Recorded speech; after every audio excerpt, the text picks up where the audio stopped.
Saudaraku, kita berdoa sekali lagi untuk mempersiapkan dan merenungkan firman Tuhan. Ya Bapa di surga, tiba saatnya waktunya kami akan memasuki ibadah pelayanan pemberitaan firman-Mu. Tuhan, sucikan dan kuduskanlah hamba-Mu ini. Perkenankan dia boleh membawakan, menyampaikan firman-Mu. Tuhan yang berkuasa, Roh Kudus yang menyertai. Layakkanlah setiap kami yang mendengarkan dan boleh mencernaknya dengan baik, merenungkannya, bahkan melakukannya firman-Mu ini. Tuhan, berkatilah ya Tuhan, karena kami perlu pertolongan Tuhan untuk kami boleh menjadi pelaku-pelaku firman. Berkatilah seluruh rangkaian ibadah ini dari awal sampai selesainya. Khususnya alat-alat teknologi yang akan digunakan ini. Tuhan sucikan, kuduskan supaya Tuhan berikan kelancaran. Dipenuhilah berkat-Mu di dalam hati kami. Terima kasih Tuhan, kami serahkan ibadah pemberitaan firman-Mu ke dalam tangan pimpinan Tuhan. Dalam nama Tuhan Yesus Kristus kami berdoa bersama-sama, katakan amin. Shalom, Bapak Ibu saudara sekalian, saya harapkan dan berdoa semua dalam keadaan baik-baik dan sejahtera di dalam kasih Tuhan. Kita boleh melewati satu masa yaitu lockdown dan besok mulai ada kelonggaran, tetapi bukan berarti kita bebas melakukan segala halnya, tetap di dalam kecermatan, kebijakan. Mohon Tuhan pimpin kita untuk tetap hidup dengan penuh hikmat dari Tuhan. Saudara, pada hari ini kita akan kembali melanjutkan pembahasan kita dari surat 2 Korintus. Di mana kita telah berhenti beberapa minggu ini, kita sekarang melanjutkan kembali yaitu sampai di pasal yang pasal ke-8, 2 Korintus pasal 8 ayat 1 sampai ke-15. Saudara perhatikan berapa ayat ini bersama-sama. Mari kita perhatikan, kita baca. Pelayanan kasih. Ayat yang pertama, saudara-saudara, kami hendak memberitahukan kepada kamu tentang kasih karunia yang dianugerahkan kepada jemaat-jemaat di Makedonia. Selagi dicobai dengan berat dalam berbagai penderitaan, sukacita mereka meluap, dan meskipun mereka sangat miskin, namun mereka kaya dalam kemurahan. Aku bersaksi bahwa mereka telah memberikan menurut kemampuan mereka, bahkan melampaui kemampuan mereka. Dengan kerelaan sendiri mereka meminta dan mendesak kepada kami supaya mereka juga beroleh kasih karunia untuk mengambil bagian dalam pelayanan kepada orang-orang kudus. Mereka memberikan lebih banyak daripada yang kami harapkan. Mereka memberikan diri mereka pertama-tama kepada Allah. Kemudian oleh karena kehendak Allah juga kepada kami. Sebab itu kami mendesak kepada Titus supaya ia mengunjungi kamu dan menyelesaikan pelayanan kasih itu sebagaimana yang telah memulainya. Maka sekarang sama seperti kamu kaya dalam segala sesuatu, dalam iman, dalam perkataan, dalam pengetahuan, dalam kesungguhan untuk membantu, dan dalam kasihmu terhadap kami, demikian juga hendaknya kamu kaya dalam pelayanan kasih ini. Aku mengatakan hal itu bukan sebagai perintah, melainkan dengan menunjukkan usaha orang-orang lain untuk membantu aku mau menguji keikhlasan kasih kamu. Karena kamu telah mengenal kasih karunia Tuhan kita Yesus Kristus, bahwa ia yang oleh karena kamu menjadi miskin, sekalipun ia kaya, supaya kamu menjadi kaya oleh karena kemiskinannya. Inilah pendapatku tentang hal itu yang mungkin berfaedah bagimu. Memang sudah sejak tahun yang lalu kamu mulai melaksanakan dan mengambil keputusan untuk menyelesaikannya juga. Maka sekarang selesaikanlah juga pelaksanaannya itu. Hendaklah pelaksanaannya sepadan dengan kerelaanmu, dan lakukanlah itu dengan apa yang ada padamu. Sebab jika kamu rela untuk memberi, maka pemberianmu akan diterima. Kalau pemberianmu itu berdasarkan apa yang ada padamu, bukan berdasarkan apa yang tidak ada padamu. Sebab kamu dibebani bukanlah supaya orang-orang lain supaya orang-orang lain mendapat keringanan, tetapi supaya ada keseimbangan.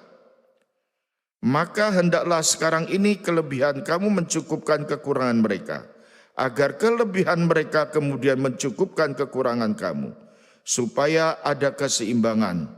Seperti ada tertulis, orang yang mengumpulkan banyak tidak berkelebihan, dan orang yang mengumpulkan sedikit tidak kekurangan. Sampai sedemikian jauh pembacaan firman Tuhan kita hari ini, saudara. Saudara, saya beri tema bagian ini adalah sukacita memberi. Saudara, ada satu ungkapan yang diungkapkan oleh firman Tuhan, khususnya Paulus mengatakan bahwa adalah lebih berbahagia memberi daripada menerima, saudara. Ada dua kata penting, yaitu memberi dan bahagia. Saudara, dengan memberi kita berbahagia, saudara. Artinya saudara, dengan memberi kita ini diberkati.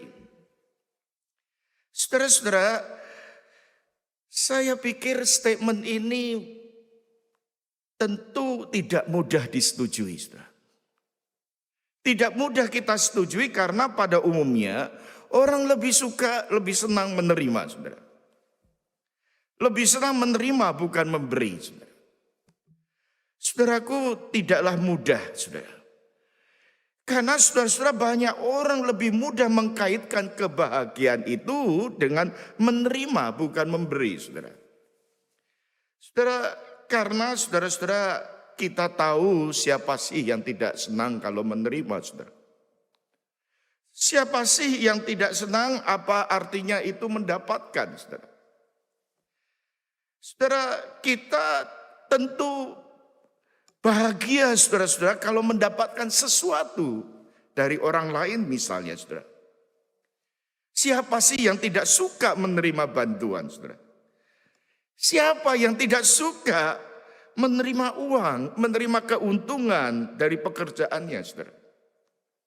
Siapa yang tidak suka menerima kalau dikatakan kenaikan tunjangan, kenaikan honor, bahkan jabatan yang lebih tinggi, pangkat yang lebih tinggi? Siapa yang tidak senang, saudara-saudara?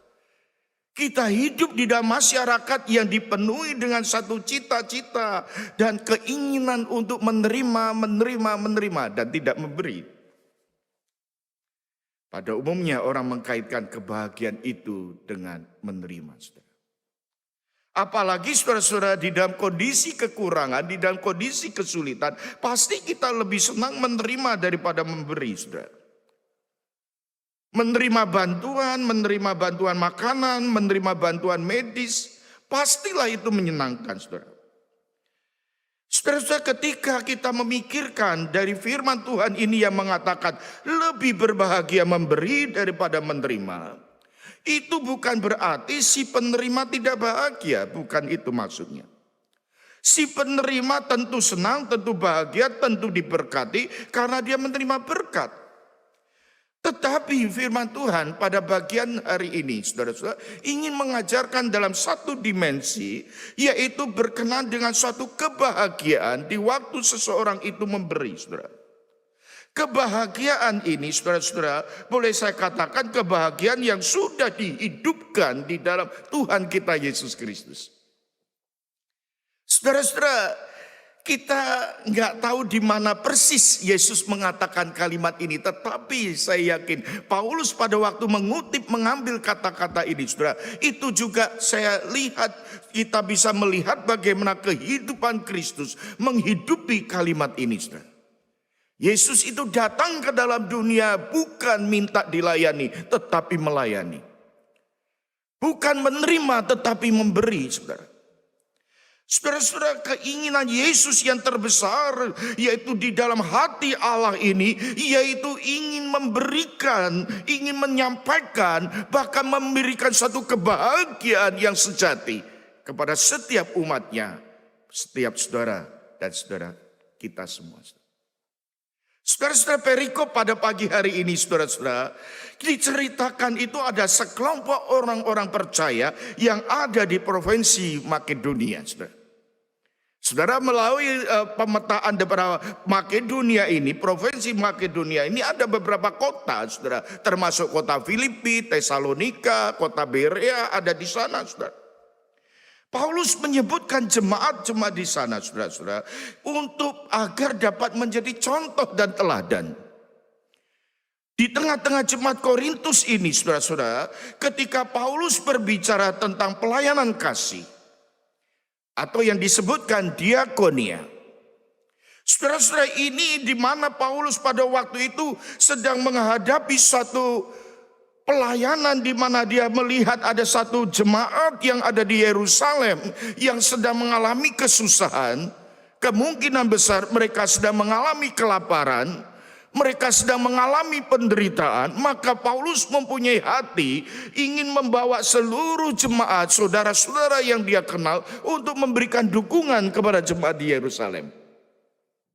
Saudaraku yang dikasihi Tuhan, ketetapan hati ini, saudara-saudara, sebetulnya sudah disampaikan oleh Paulus di surat yang pertama.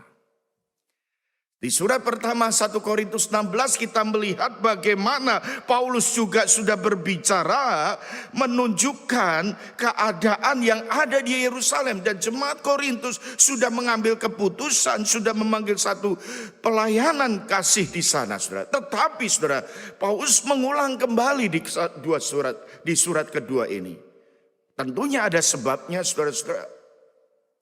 Saudaraku yang dikasihi Tuhan, jemaat Makedonia yang disebutkan di ayat yang ke-1 ini dikatakan. Pada waktu ayat 1 dan 2 saya membaca di sini, kasih karunia yang dianugerahkan kepada jemaat di Makedonia.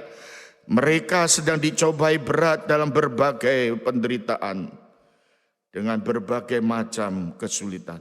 Tetapi sukacita mereka meluap meskipun mereka miskin, namun kaya dalam kemurahan. Bapak Ibu Saudara sekalian, kita perhatikan di sini, saudara-saudara, ada kata kunci yaitu kasih karunia dan anugerah. Bapak Ibu Saudara sekalian, kita melihat, saudara-saudara, apa yang dimaksudkan di bagian ayat yang pertama ini, saudara.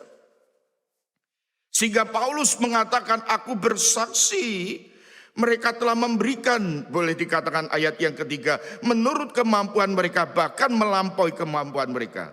Memberi sesuai kemampuan aja tidak mudah, apalagi di luar kemampuan, saudara.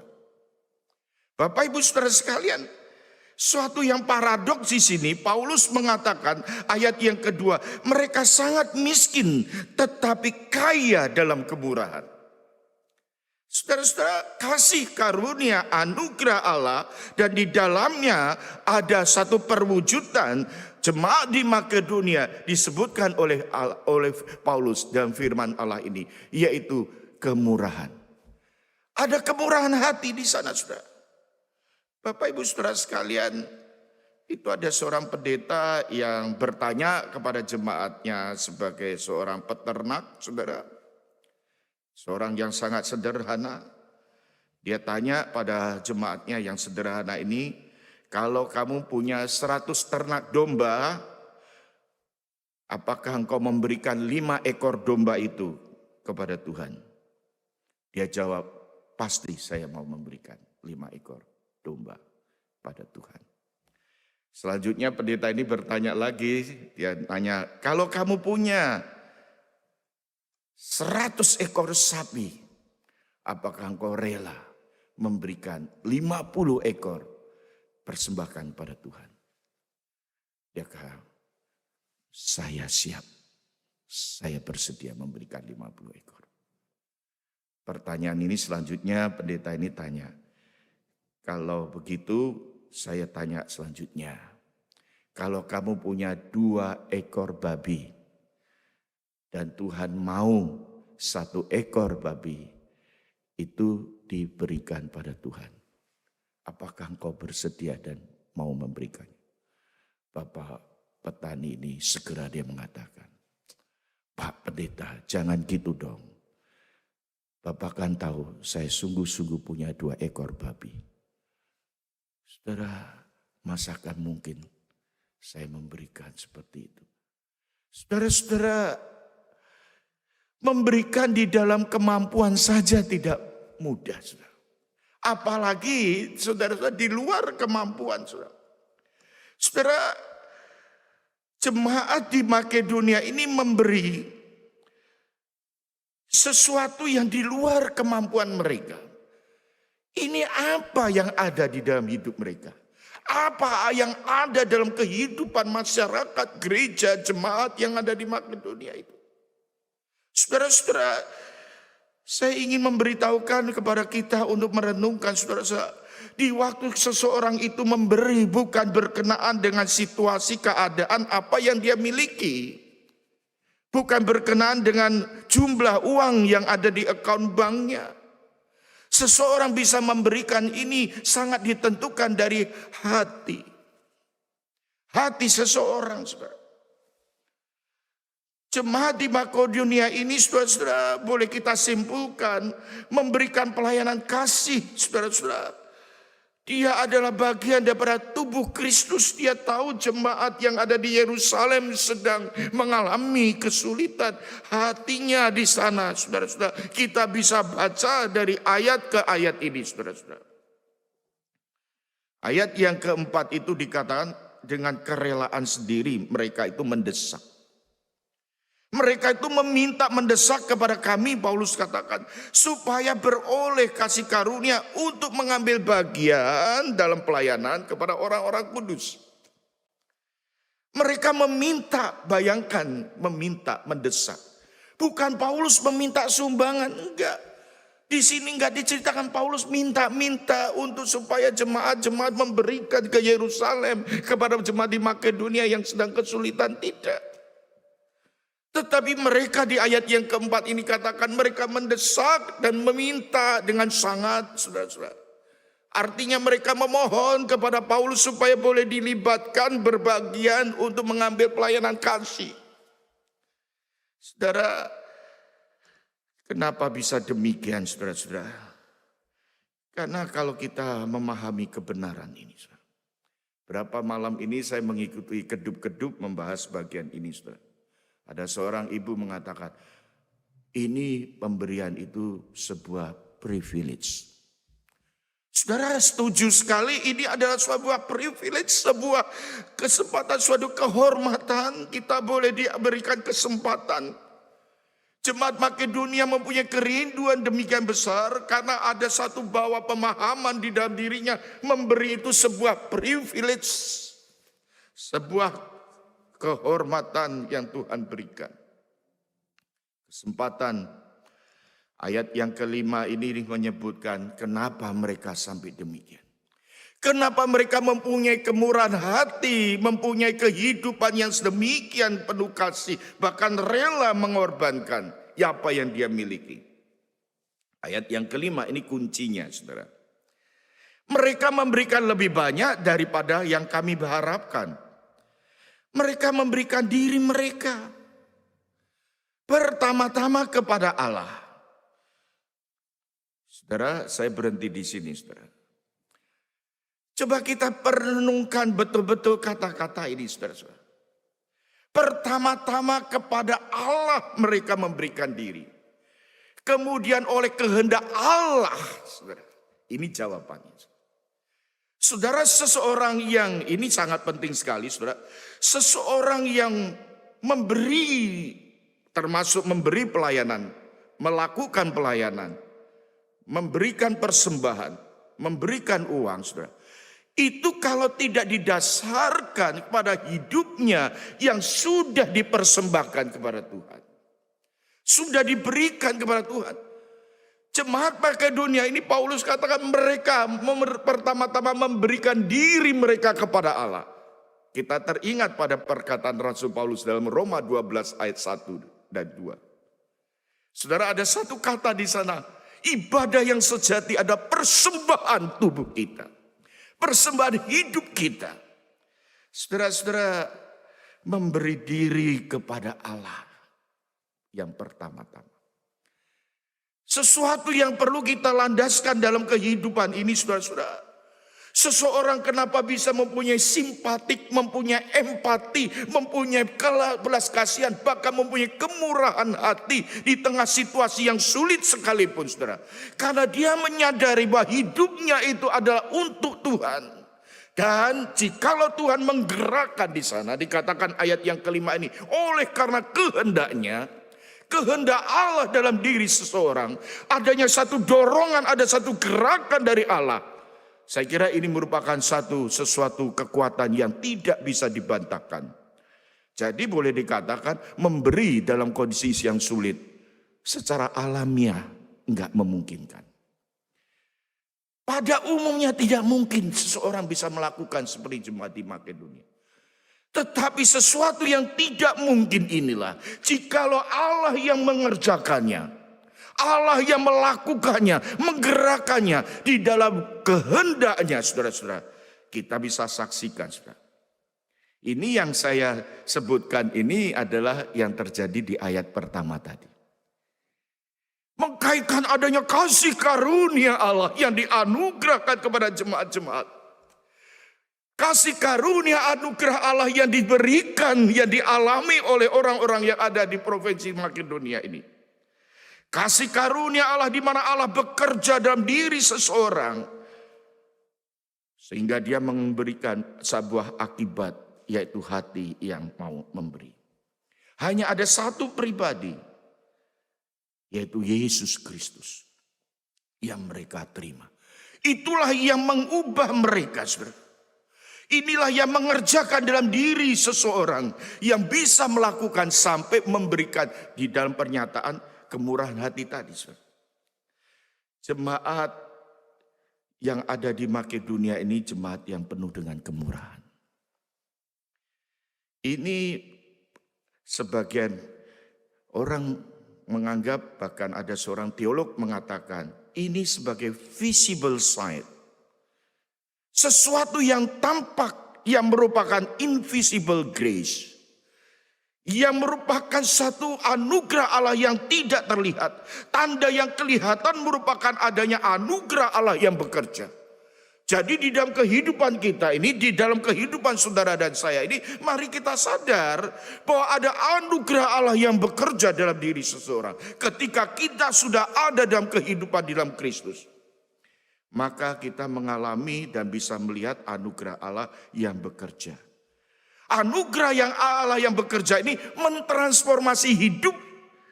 Sehingga saudara dan saya mampu melakukan pelayanan, termasuk pelayanan kasih. Kemurahan hati itu lebih disebabkan, lebih dikarenakan bukan karena apa yang ada pada kita.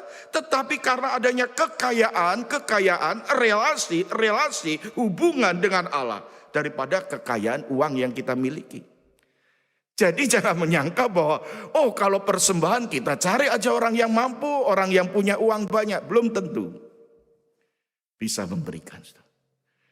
Karena pemberian itu, kemurahan hati itu lebih dicondongkan, didasarkan kepada relasinya, hubungan kekayaannya dengan Allah. Sehingga ini boleh meluap. Kemurahan hati itu boleh saya katakan sebagai refleksi rohani seseorang. Refleksi spiritualitas kita. Daripada refleksi income pendapatan atau uang yang kita miliki. Tidak. Kemurahan hati itu ada refleksi dari kerohanian seseorang. Sehingga realitas spiritualitas seseorang akan terlihat melalui pelayanannya. Melalui pemberiannya. Melalui kasihnya. Saudara, saya melihat di sini Paulus sangat menekankan pelayanan-pelayanan termasuk pelayanan kasih dengan didasarkan prinsip-prinsip firman Tuhan. Prinsip-prinsip firman yang kuat. Prinsip teologi di sini berkenaan dengan persembahan. Jadi saudara-saudara, spiritualitas tidak bisa dipisahkan dengan pemberian. Spiritualitas saudara-saudara tidak bisa dipisahkan. Jadi kalau kita sebagai gereja ini memberikan satu koreksi yang besar. Gereja tidak boleh melihat pelayanan pemberian itu dengan cara-cara yang ada di masyarakat, apalagi di media sosial. Sekarang saudara, kampanye-kampanye untuk donasi-donasi itu banyak sekali. Iya baik dan tentu baik saudara itu. Tetapi itu tidak mempunyai makna yang kuat, yang kokoh saudara. Karena saudara-saudara, pemberian seseorang itu bukan didasarkan dengan kampanye-kampanye, bahkan dengan janji-janji, engkau akan memberi maka engkau akan mendapatkan, engkau memberikan 1 mendapatkan 10, 10 mendapatkan 100, 100 mendapatkan 1000. Tidak ada kata-kata Alkitab yang seperti itu.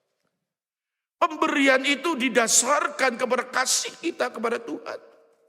Motivasi dalam hidup kita, saudara. Pemberian itu boleh saya katakan saudara-saudara, kita diajarkan untuk melihat satu kebutuhan yang penting. Yang mendasar di sini adalah kita dapat memahami, yaitu Allah yang menganugerahkan segalanya. Jadi bukan kampanye-kampanye, big campaign bukan. Tetapi kita sebagai orang percaya harus bisa melihat big picture of God. Satu gambar yang besar tentang Allah kita.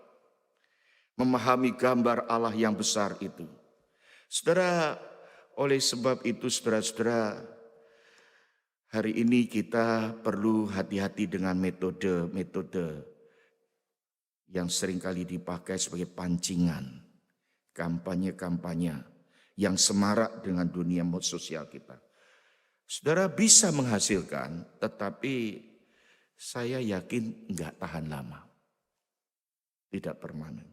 Namun ketika seseorang yang sungguh-sungguh mengalami anugerah Tuhan, seseorang yang menyadari dalam hidupnya adanya kasih karunia Tuhan adanya, menyadari dalam hidupnya ini ada kebaikan-kebaikan Allah yang melimpah dalam hidupnya, kecintaan dan pengalaman-pengalaman ini yang menyatakan betapa baiknya Tuhan.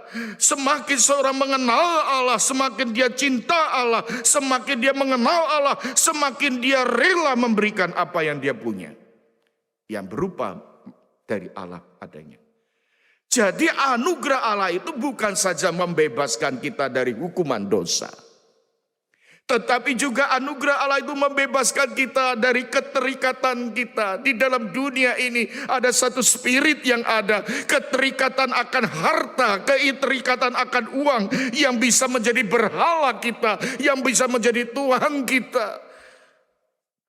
Saudara, jemaat di Korintus itu saya katakan pernah menerima apa yang menjadi dorongan daripada Paulus ini. Jemaat Korintus pernah mengambil satu tekad ketika Paulus berbicara jemaat di Yerusalem membantu, ingin mendapatkan bantuan. Mari kita bantu mereka. Paulus pernah bicara di 1 Korintus 16, saudara-saudara. Dia kenapa menyampaikan ulang lagi di sini, saudara? Ada masalah di Korintus, saya kata. Kita tahu saudara, jemaat Korintus penuh dengan masalah rohani. Sedang mengalami satu degradasi, mengalami satu kemerosotan rohani. Kita bisa tahu bagaimana kehidupan mereka yang berpusat pada diri, bukan kepada Allah. Mencari kemuliaan diri, bukan kemuliaan Tuhan. Saudara, inilah yang menjadi satu penyebab utama daripada kenapa jemaat Korintus tidak bisa dengan konsisten melakukan. Padahal dia mampu. Jauh lebih mampu dengan orang-orang yang ada di Makedonia. Saudara-saudara, Paulus mengingatkan kepada jemaat di Korintus. Ayat yang ke-9, saudara-saudara perhatikan di sana. Karena kamu telah mengenal kasih karunia Tuhan kita Yesus Kristus, bahwa ia yang oleh karena kamu menjadi miskin sekalipun ia kaya, supaya kamu menjadi kaya oleh karena kemiskinannya. Saudara-saudara, Paulus bicara di ayat 9 ini yang saya katakan bagian yang tidak boleh kita lepaskan. Ini merupakan fondasi, motivasi seseorang. Ketika kita bisa melakukan ini dan itu, kita harus tahu dan sadar bahwa kita itu sudah mengalami kasih karunia Tuhan. Kasih karunia Tuhan siapa? Yesus Kristus. Yesus Kristus siapa? Dia adalah Allah yang menjadi manusia. Dia yang kaya dan maha kaya rela menjadi miskin dan miskin. Bahkan rela mati di atas kayu salib. Yesus itu pencipta alam semesta, langit dan bumi. Tetapi dikatakan Alkitab ketika lahir saja di kandang domba. Yesus pernah mengatakan untuk meletakkan kepala saja aku tidak ada tempat. Bapak Ibu Saudara sekalian, apa yang terjadi dalam diri Kristus ini? Yesus yang kaya dengan segala kekayaan menjadi miskin. Memberikan kekayaan bagi saudara dan saya. Pengertian inilah yang menjadi dasar hati kita untuk hidup, bahkan untuk bersyukur pada Tuhan. Keselamatan yang telah kita peroleh berkat Tuhan yang dalam dan besar di dalam Kristus dengan segala kelimpahan yang Dia berikan. Ini dasar yang penting. Ia begitu kaya dalam segala hal, rela menjadi miskin supaya kita yang miskin karena dosa sekarang boleh berlimpah-limpah dengan kekayaan, kelimpahan dari Tuhan kita, Yesus Kristus. Itu artinya hidup kita sebagai anak Tuhan sudah menerima dan mendapatkan berkat Tuhan yang terbesar. Berapa hari belakangan ini saya dikirimi video yang sedang viral, video klip. Dan saya perhatikan dan saya coba mencernakannya saudara-saudara, yaitu kesaksian dari seorang misionaris yang melayani di Papua, namanya Jim Allen Yos. Saudara, saya kagum sekali. Hati saya begitu tersentuh dengan kesaksian ini. Jim Allen Yos ini asalnya Amerika, dia pergi ke Papua. Dan sudah 45 tahun sekarang. Melayani sebagai misionaris di pedalaman yang belum ada orang Kristen. 45 tahun sudah di Papua sebagai seorang American, orang Amerika yang saudara tahu negara adik kuasa, negara besar, negara maju, teknologi semua, kaya segala-galanya. Dia rela pergi ke Papua. Dia menikah, istrinya seorang perawat dokter. Pergi ke sana, saudara jadi misionaris enggak gampang. Saya berapa malam ini hati saya itu banyak sekali coba membayangkan kehidupan mereka. Saya pikir-pikir, saudara, enggak mudah. Pertama masuk ke daerah itu dikatakan oleh Jim Allen, ini kata bahasa Indonesia enggak bisa, apalagi bahasa suku. Dia harus memulai satu kata demi kata, menginjili orang demi orang, saudara. Susah sekali, belajar bahasa, belajar budaya, mengenal keadaan, adaptasi dengan keadaan baru. Keadaan yang bukan lebih baik, keadaan yang jauh lebih buruk. Tidak mudah. Dia berdoa terus supaya Tuhan buka jalan dalam pelayanan. Satu ketika itu ada anak diceritakan tuh masuk ke sungai dan enggak ketemu-temu, enggak keluar-keluar. Orang-orang penduduk situ sudah panik dan bingung, banyak yang menangis. Karena anak itu hilang di sana. Tapi tidak lama kemudian muncul. Saudara. Ketika keluar dari sungai itu dikatakan dalam kesaksian sana. Dinyatakan sudah enggak bernafas. Kebetulan ini istrinya Jim Allen Yos ini seorang perawat dokter. Dia berusaha secara medis membuat alat bantuan dipompa-pompa supaya bernafas. Akhirnya enggak berhasil. Istrinya berkata, Jim, sudah tidak bernafas. Jim berdoa pada Tuhan, Tuhan, mereka sedang sedih dan membutuhkan. Mereka perlu Engkau Tuhan Yesus. Aku berdoa jikalau mungkin dikatakan anak ini dibangkitkan. Saudara, apa yang terjadi ketika setelah ngomong gitu dia berdoa. Berdoa enggak lama kemudian anak ini terbatuk-batuk. Dan bernyawa kembali. Wah, banyak orang-orang yang pada waktu itu melihat kagum dan mulai tertarik. Pekerjaan Tuhan mulai di sana. Saudara, luar biasa. Tetapi saudara-saudara, yang menarik bagi saya di sana, hidup di tengah-tengah zaman itu, di tengah-tengah daerah yang asing, di pedalaman. Oh, Jim Allen tuh ngomong, kena nyamuk malaria itu berkali-kali. Malaria itu berat sekali, saudara-saudara. Orang yang pernah ke Papua, yang pernah mengalami itu, satu kali kena, terus diobati. Enggak bisa diobati karena di daerah itu tidak ada obat, dibawa ke kota besar. Sembuh, dia pulang lagi. Kena lagi malaria, saudara. Setelah kena malaria kedua, dia sakit lagi, bukan main. Dikatakan di sana harus dibawa ke kota besar lagi. Dia kembali lagi setelah sembuh. Berkali-kali, bahkan sampai satu ketika dia katakan karena kondisinya sangat kritis, obat yang ada di negara Indonesia belum terlalu memadai. Dia sampai pulang ke Amerika. Sampai di Amerika sudah sembuh. Pulang lagi ke Papua, di sana bahkan dia punya anak 3, perempuan semua. Sekolah sampai ke perguruan tinggi, jadi dokter. Sekarang 3-tiganya anak kembali melayani di Papua. Buka klinik, dikatakan sekarang kliniknya penuh karena orang COVID banyak kena di sana. Saudara, kisah pengalaman kesaksian Jim Allen yang menarik bagi saya, menyentuh bagi saya. Kepala suku di daerah asing itu yang awalnya sangat menentang peristiwa kebangkitan anak itu, yang pertama dia saksikan tidak bernyawa menjadi nyawa. Ketertarikan itu mulai timbul di sana. Tetapi belum membawa dia percaya kepada Tuhan. Justru ketika orang-orang melihat kok ada orang yang seperti itu. Orang yang kena sakit berkali-kali, kena malaria hampir mati, tetapi enggak kapok-kapok, tetap kembali, tetap pulang, tetap melayani, tetap mengasihi. Sampai dikatakan daerah asing itu sekarang 80% lebih menjadi orang Kristen. Saudara bisa melihat di sini.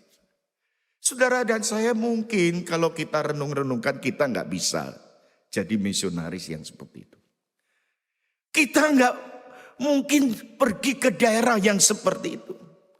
Tetapi saudara-saudara, sebagai pertanyaan reflektif bagi kita, saudara. Ketika kita merenungkan mengenal kasih karunia Tuhan Yesus Kristus, yang oleh kita percaya kepadanya, dia yang kaya menjadi miskin, supaya yang kita miskin karena dosa ini menjadi kaya. Karena kasih karunia dan anugerah Allah. Mari kita bertanya. Tidak usah jauh-jauh sampai ke Irian.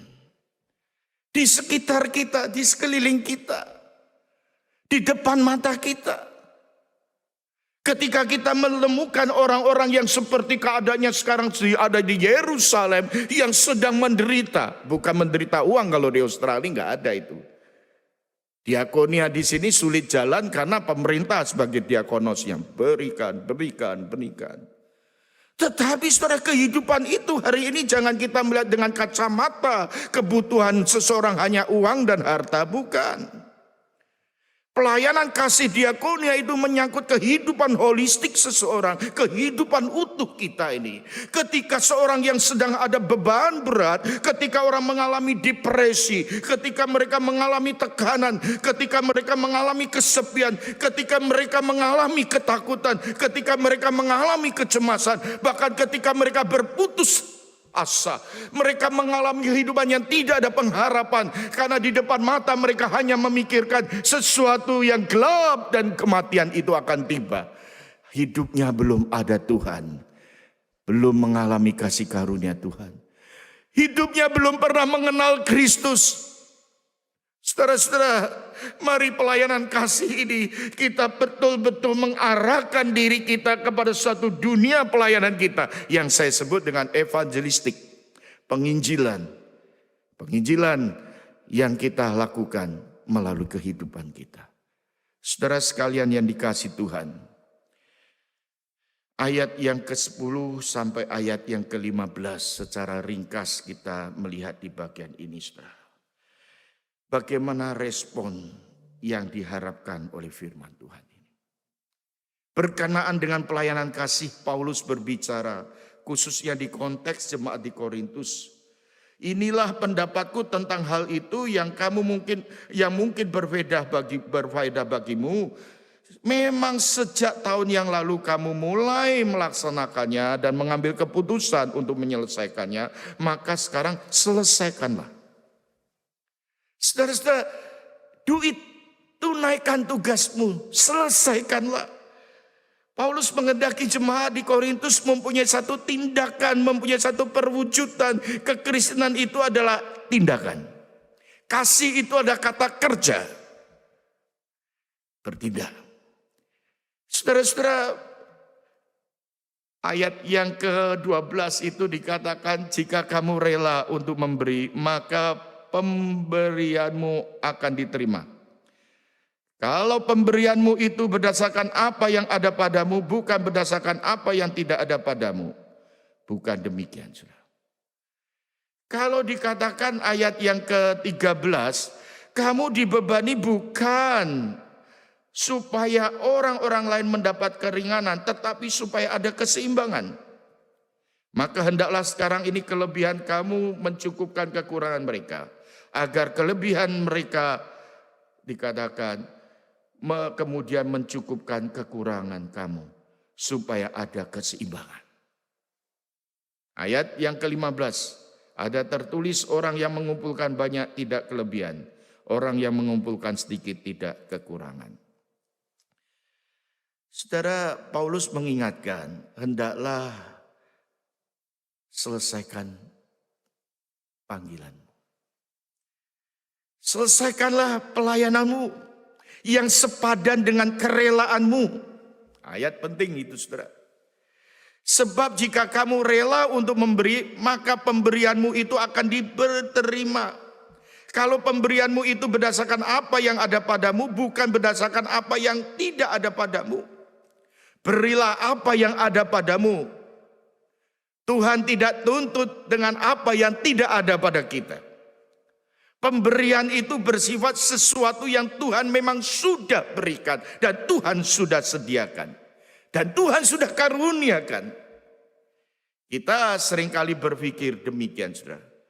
Wah, tidak mampu. Tuhan nggak minta kita di luar kemampuan kita. Betapa besar berkat yang Tuhan sudah berikan pada kita, bukan? Mari kita renungkan, saudara. Tuhan itu sangat proporsional, saudara. Jadi kalau berkata Tuhan itu di sini firman Tuhan mengingatkan ada keseimbangan, saudara-saudara. Inilah yang sepatutnya yang terjadi dalam kehidupan kita. Memberi itu sesuai dengan proporsi. Seturut apa yang Tuhan sudah berikan di dalam hidup kita. Paulus mengatakan kelebihan kita membantu kekurangan mereka. Kelebihan kita membantu kekurangan mereka.